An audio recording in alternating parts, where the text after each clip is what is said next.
So one of my most used pieces of EDC gear is not my multi-tool, it's not my pry bar, it's actually my EDC sledgehammer.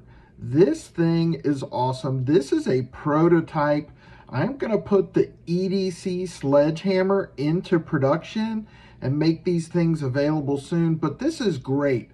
I can smash little miniature matchbox cars.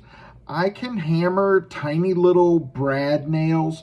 I can win prizes at carnivals. Everybody needs an EDC sledgehammer, and I'm gonna make these available soon. If you know, you know.